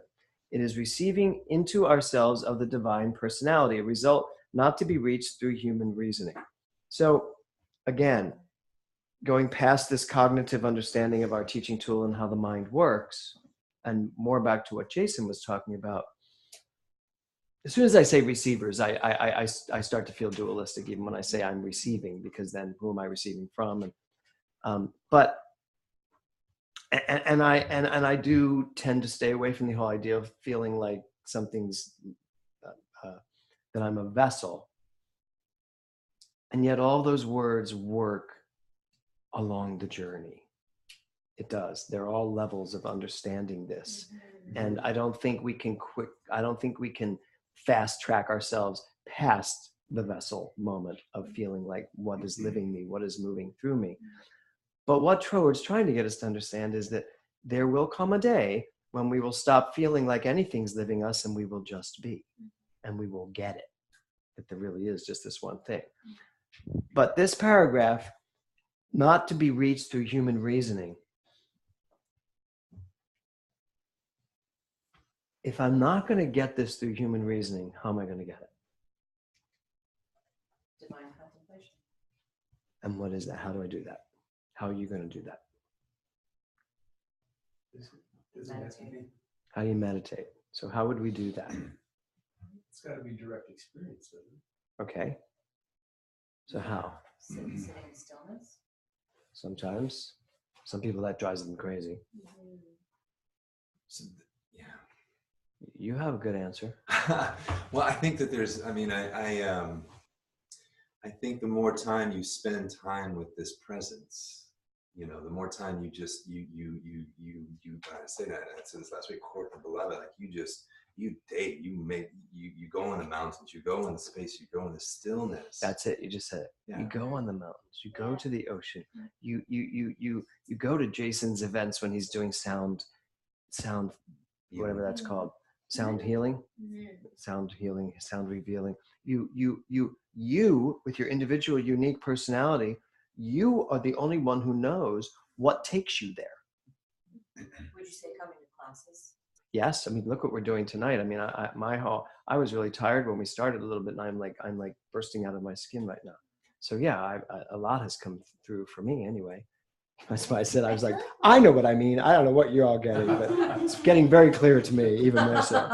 But whatever it is, frankly, and this is the big part of it, it can just be going in to kiss your children goodnight and then sit there for 5 minutes while they're falling asleep, because there's something in that moment that's just, Nora last night, she was like, I went in to say goodnight to her, and she grabbed me and she says, why don't you just sit here with me for a minute? And I was like, because I'm right in the middle of Downton Abbey, and blah, blah, blah. And she was like, really, Downton Abbey or me? And I thought for a minute. It was a tough call. But I said, all right. And I just laid down for a minute, and all of a sudden I was just listening to her breathe, because she fell asleep really fast. And I'm just listening to her breathe, and I was like, wow, what an amazing moment. And then I went back to Downton Abbey. But things like that, whatever they are, whatever they are. courting the beloved, if we want to use that terminology, but courting it at Ralph's. Not just thinking I have to go do it at some special time and special place, because I'm not going to be able to live this science if I think I have to go sit on a mountaintop with my legs crossed to get in touch with it. You know, and Ralph's has a lot of those speckles all over it, but they don't have to matter if I'm actually not in that space mentally. It's only the organic stuff anyway. That's right. Yeah. Ralph Fresh Fare, of course. So are we all getting this? I mean, what are you getting out of this? So you're talking about being in the present moment with all of those examples, with your daughter, with everything else. But not just being in the present moment, because I could also be in the present moment that's annoying. I could be present with that, but present with something there that kind of moves everything aside. That's the feeling I get. Everything seems to get moved aside in that moment. And remember when we were in Palm Desert, and that night we went to the zoo. Yeah.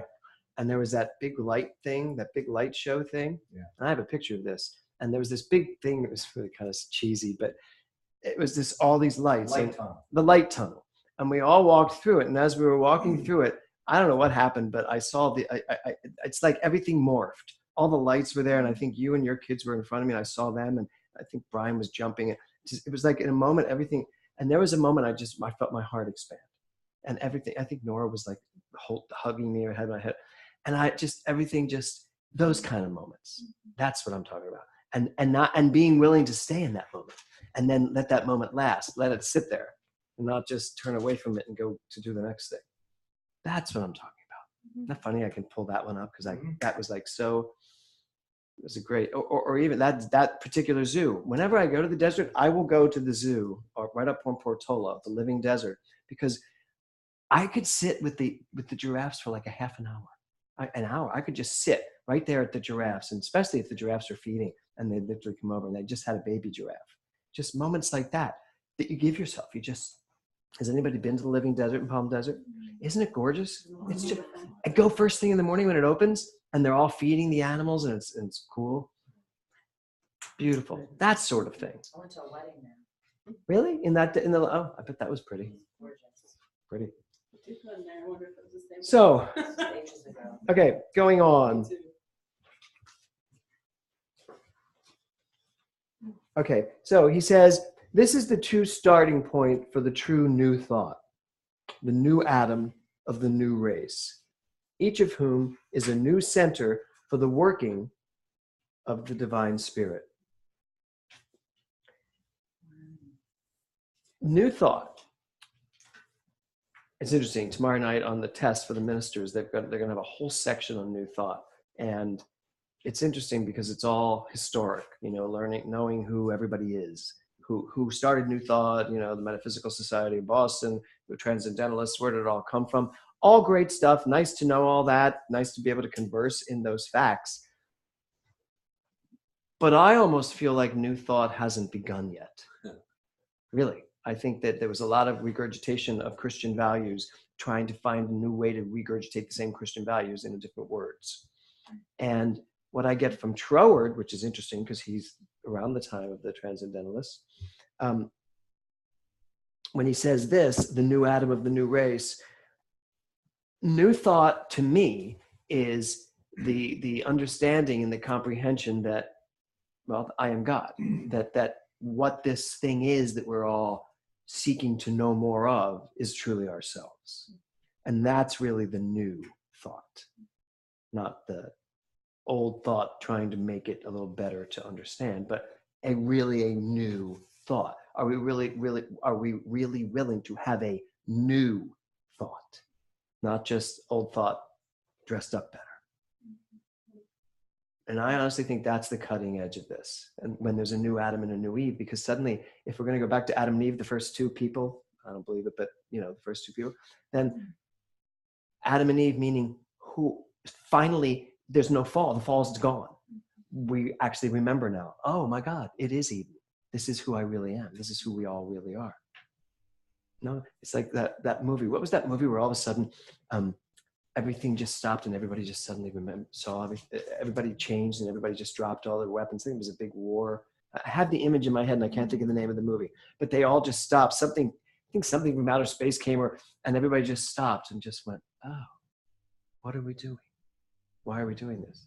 I think that's new thought. That's what's going to happen when this really happens. I suddenly feel like I just turned into Stephen King teaching this class. Okay.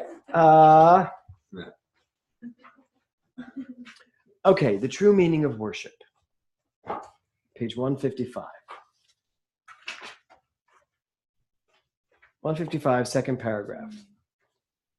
If we realize the great truth that the kingdom of heaven is within us, that it is the kingdom of the innermost of our own being and all creation, and if we realize that this innermost is the place of the originating power where time and space do not exist, and therefore antecedent to all conditions, then we shall see the true meaning of worship.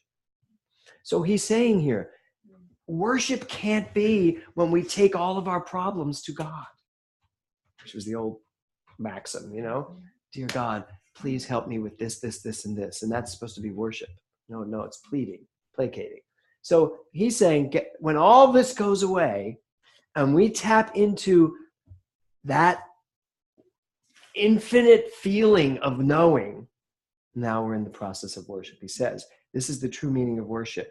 It is the perception of the innermost spirit as eternally subsisting independently of all conditioned manifestation, so that in the true worship, our consciousness is removed from the outer sphere of existence to the innermost center of unconditional being. Does that make sense?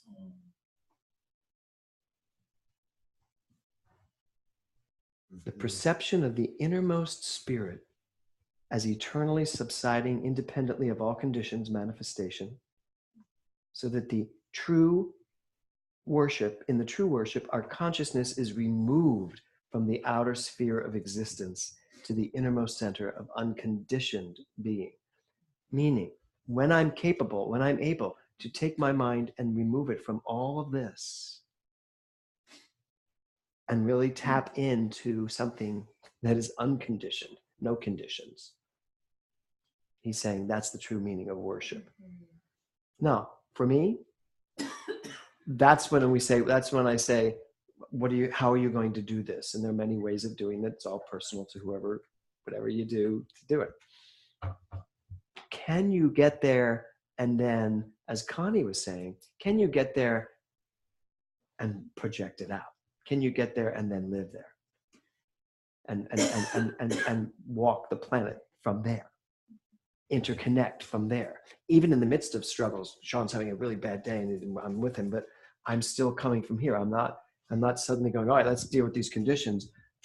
That was what healing, that's what Jesus, to me, I think that's what, at least the way they explain it in the Bible, that felt like what Jesus was. All I had to do was go and just touch him, grab his dress, he wore a dress, grab his robe, and that energy just pushed all my conditions away. Think about that. If that's what healing is, and that energy, if I go there, now I take it and I bring it this way, and if that's what treatment is, a movement of energy for a specific purpose, then you bring your problems and they're gone.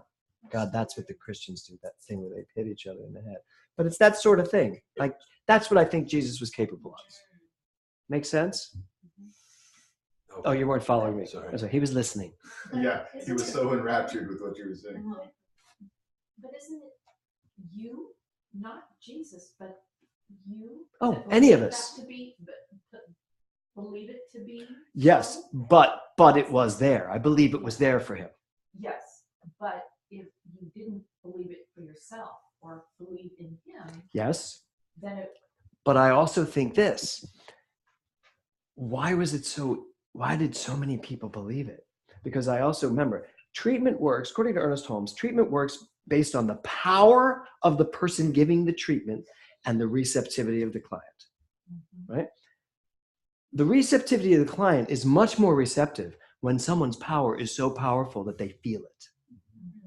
If you feel it, It's hard to resist certain energy. It's hard to resist it. So that's why, I mean, I don't ever want you to think that it's so easy to be a practitioner and go, they just weren't receptive. That's it. It's their problem. No, because if you're really, really, that's what I think Jesus did. If you're so clear on who you are, that power is palpable. I've experienced that before.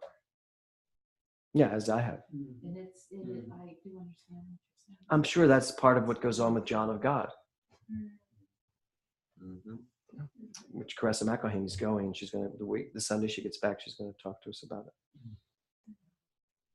So page 159. I think just, oh wait, I wanted go ahead. What came up was that hit. I appreciate that's a living worship. You know what I mean? Like that. Yes. You don't just go and worship it. That your life is that living worship, and that he embodied this oneness with the divine in such a worshipful way that it just emanated. Mm-hmm. Right. That's it. A living worship. Like the living desert, a living worship. Yeah. I do feel something is so, I feel this emergent energy all around this place, and I'm a little impatient at times. I am. I'm just a little impatient. I'm like, just get it out. Get it out. But you know what? I'll be patient. Let's see what happens. So, page 159. 159, third paragraph down. It starts with, nor is there any. So, he asks at the end of all of this,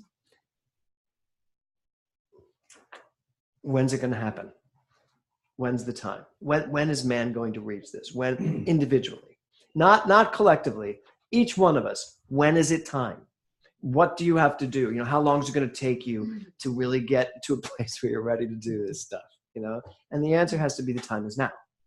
It's now. It's now. It's right now. So he says this, nor is there any inherent reason why this process should be delayed till some far off future. There is no reason why we should not commence at once. No doubt, our inherited and personally engendered modes of thought make this difficult. And by the nature of the process, it will be only when all our thoughts are conformed to this principle that the complete victory will be won. So, we're back to the same thing that Sean and I were talking about, which is, when can you get your mind to a place of unlimited thinking? There are no limitations, right?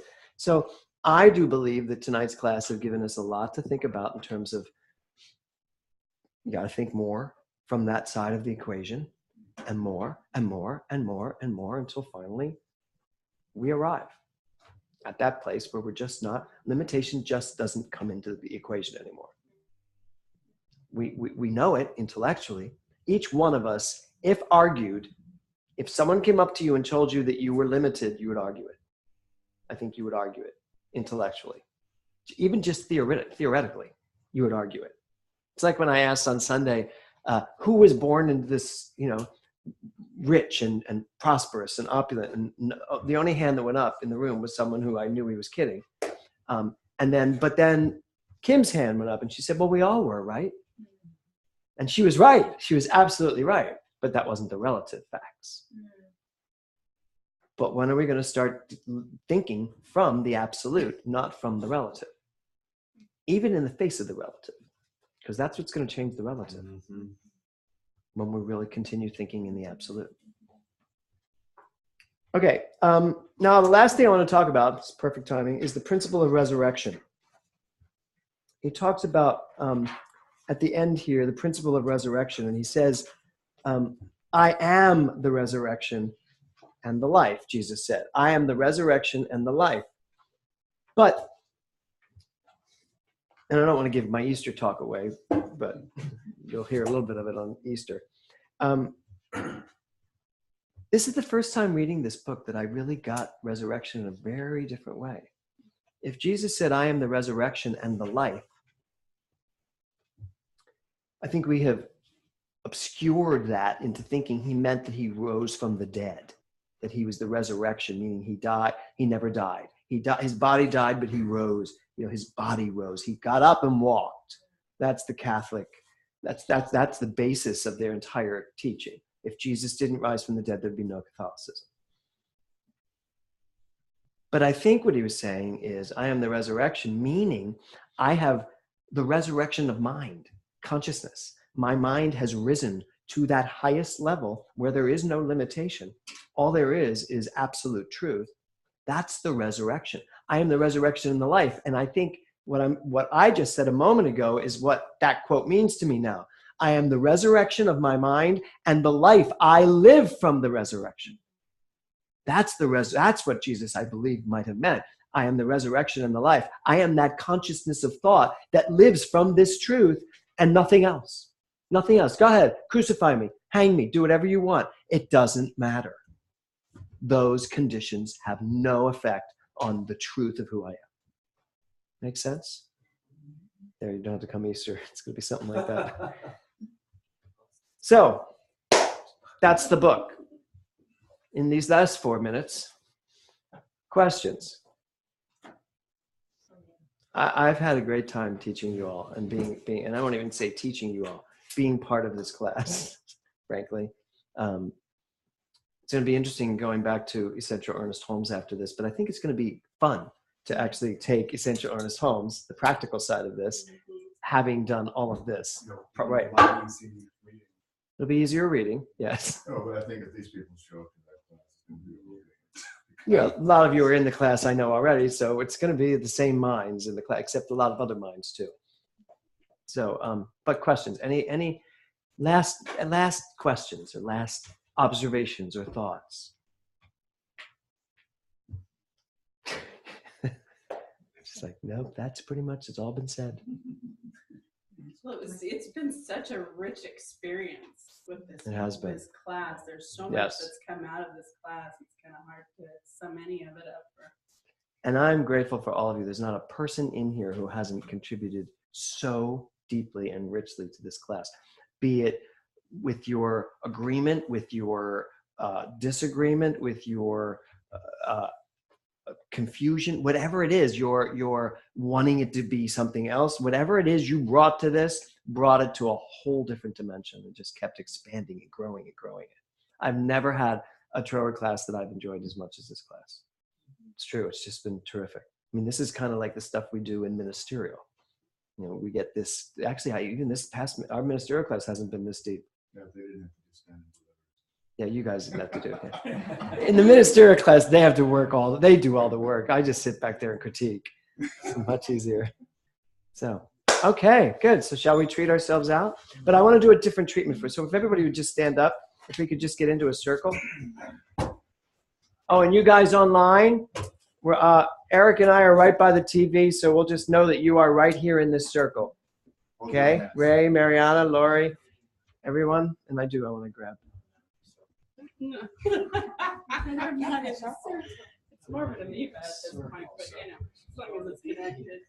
So you can see all of us, you guys. I can see that. Good. You can get in front of the camera. It's a circle. No, you're good. You're good. Just stand here. Yeah, go that way. It's perfect. Look at that. I'm still being seen. It's fine. So just look around the room. Notice that everyone is connected. There's only one circle here, one connection, and that goes for everyone that is online. And so what I know is that we came together, all of us, each one of us, uniquely drawn to this room week after week, from that place, from that one infinite creative spark that literally brought each and every one of us to the exact same place. And we got to celebrate our individuality, our uniqueness, our personality. And so what I absolutely know is that energy has been moved here. I know that consciousness has been expanded here. I know that there is an awareness and a knowing here that has gone deeper and fuller and richer. And I know that each one of us takes what we have learned here, what we have questioned here, takes what has come up here, up to that unlimited potential of who we are, and we take it and live it. Absolutely live it. And let it live us, knowing that we are always, always in this perfect, perfect dance of life. And so as we say goodbye to Thomas Troward for now and say thank you for this class, I would just like to just go around the room and in your own unique way, just give gratitude for everyone and for everything. So we'll start right here. Say words of gratitude. Yeah. Yeah. Just whatever's on your heart. I'm grateful for this opportunity to join with all these other seekers and to delve deeper into this philosophy.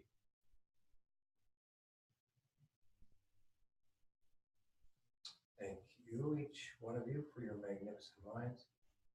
Thank you for this class. I'm grateful for the reflection that we all bring to our unique experiences to ask different questions that reveal more of the I'm grateful that I was able to come amongst all of you and amazing intellectual minds. My whole world was like torn open. It was the most amazing, awesome journey, and thank you for all of that. I am grateful to have been in this room witnessing the real unfoldment or the real expression of God that each and every one of us as God. It's just been rich. I'm grateful for the energy of this room, of the unique expression of that energy and the love that is shared with each individual as we go ahead and understand this teaching at a much deeper level. I'm grateful for the awareness that we are just scratching the surface, that we are unlimited, much more powerful than we even comprehend. That we are on a discovery to harnessing this power, to reveal the power as we are. I'm grateful to be part of this presence of such love here in this class and in this center, and in knowing and being with each and everyone here. Thank you, Thomas Troward, for your incredible spiritual, intellectual insight and the amazing way that you forced me to read your paragraphs 3, 4, and 5 times over. Well worth it and great for my mental discipline. Thank you, Reverend James, for clarifying and interpreting what it was written so that I actually understand it. And thank you also very much for all of your insights, your sharing, that which made this a richer, more meaningful, more educating and fulfilling class. I am grateful for everyone around me. I'm grateful for the energy that was created here in this room that continues to flow out of me, and through me, and through all of you as we are all one in gratitude.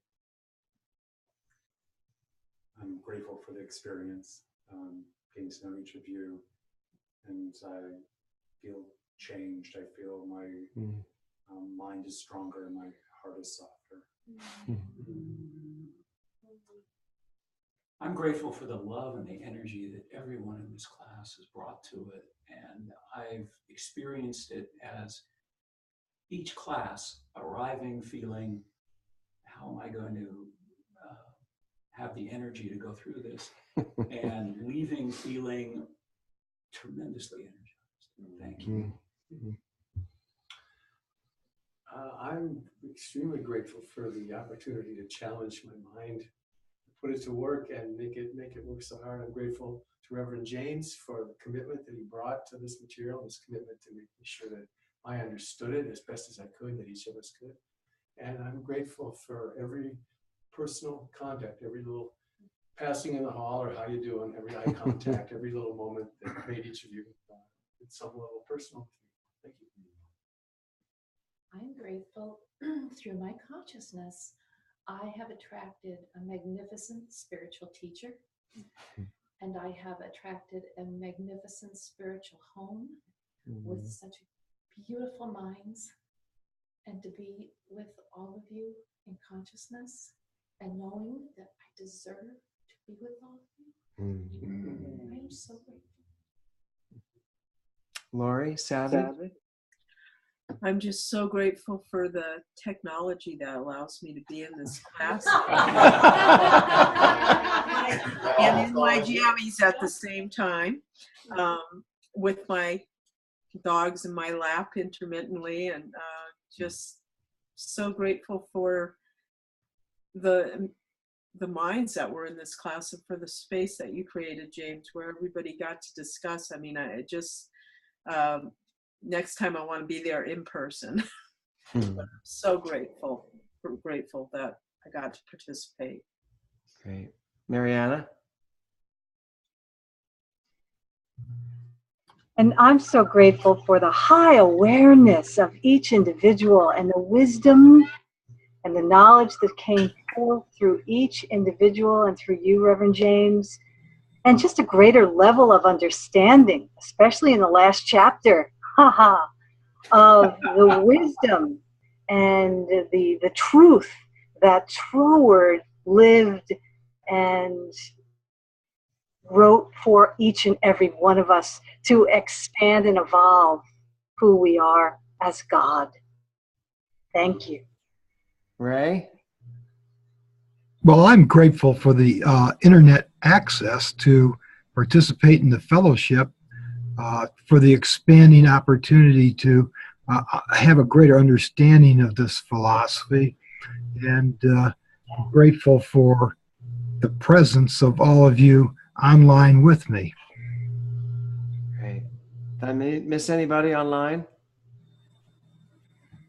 No. So what I know is that we are all just filled with love and gratitude, and that creative essence, that thing that we are, that truth of our being is that much more present. We are much more aware of it, and that we live it every single day. So we take what we have learned here, we take what we have discussed here, we take what we have lived here, and we live it out into our lives more and more, day by day, moment by moment, knowing that the power is in the present moment. And in this present moment, I feel such power, such love, such gratitude.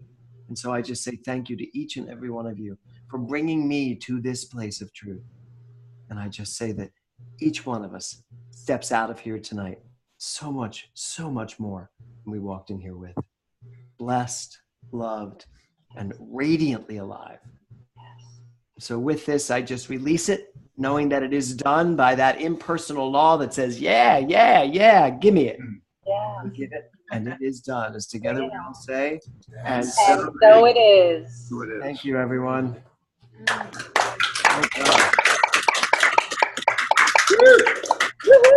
Okay. That's it. That was mind-boggling, this class. Yes, this is great. Thank you. My pleasure. My pleasure. My boy. Connie? Passion and your commitment is amazing. Yes. And your Can I ask you a question? It's me, Mariana. Hi, Mariana. Yes. What's the question? I just wanted to, is there an exam for this class, Reverend James? No, there's no exam. Okay, so then just go over all my notes and things for tomorrow. I would. I took a lot of good notes, so I'm happy. Okay, good. Yeah. You filled out the credit. You're good. You've got you'll have a leg up for tomorrow, Mariana. I know. I'm so happy I took this class with you, Reverend James. Thanks so much, really. My pleasure. I'll see you tomorrow. For credit, your I told them all they certificate should be here. from CSL is $45. You can pay in there. If you're online, just send me your information. Doug, thank you. And you can pay online I will as call you well. next week, and so Or not you next can week. pay I'll be on at the conference Sunday next or week. But I when do. you see me Kevin and I next. pretty much are all finished. We have everything And for you, so we can sit down and show you what we have. Essentially, And then you can see what you think. She told me.